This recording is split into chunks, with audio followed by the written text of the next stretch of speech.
I first became interested in farming when I was a little girl. I saw my grandfather, he was out in a field of black-eyed peas.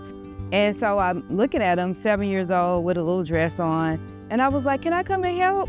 And he looked at me, he was like, no, baby, you're not gonna be able to come out here and help, because he's looking dressed, I'm little, those black-eyed peas were hot. And so that kind of like piqued my interest in farming and growing. I started off with a porch full of plants, and they were beautiful house plants, and I just started like herbs, and it was supposed to be a cold front coming, and I was like, oh, I just throw a sheet over it.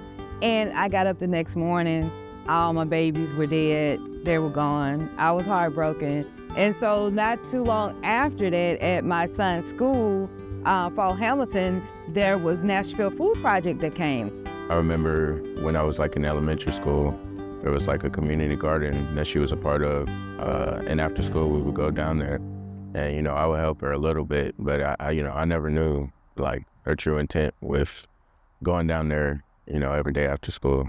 I think she blossomed as a character and as a person through this whole journey and experience building her business. And I was like, oh, maybe I can redeem myself. And I also wanted to grow my own food just so we could be healthier. And so that kind of began my official hands in the soil journey. So I started at Wedgwood, and it was a plot, did that, and then went to transition over to a bigger garden where I had more land.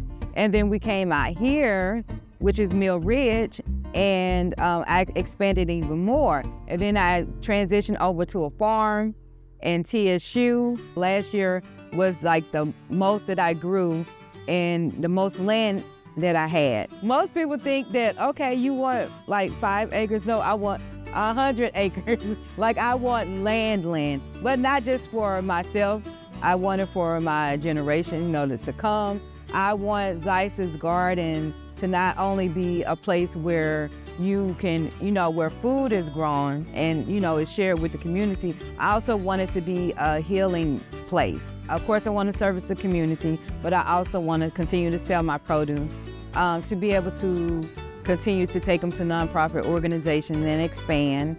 So New Farmers Academy, I was able to learn a lot on the business side. As farmers, we typically love growing, but again, you have to put food on your table. Tennessee New Farm Academy, where we started the program back in 2019 as a means to have an educational program for a lot of the new and beginning farmers that we were starting to see come into Tennessee and call in our extension office trying to find out the different resources available for new and beginning farmers. And so Tennessee New Farm Academy was born. The New Farmers Academy was great in providing information about, the business side of farming. And also we did some technical side. And through that, I was able to get 2 years of land from TSU. It's a 7-month program where you have an opportunity to enroll and learn about the different resources available for new and beginning farmers across the state.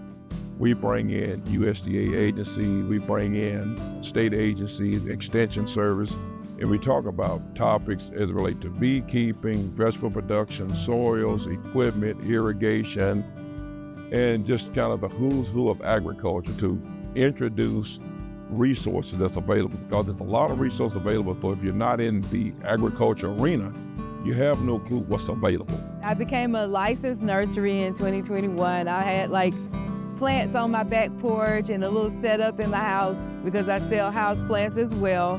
And so I applied and they came and I got the license to become a nursery. My farm is named Zysis Garden because initially I named it Ollie's Garden, which was after my grandfather who influenced me. He was an influencer before his time. And later I was like Bridget's Garden. I was like, no, that's just too plain. I wanted something to be able to always remember my babies. And Isis is my baby. She's my heavenly baby. And Zion is my son that is here now. So I combined their name, Zion and Isis, and I came up with Zysis. When I grow, these seeds, whether they are carried off by a bird by the wind, or they drop in the ground and as a volunteer plant to somebody else next year, Zysis Garden will always be around for a very, very long time.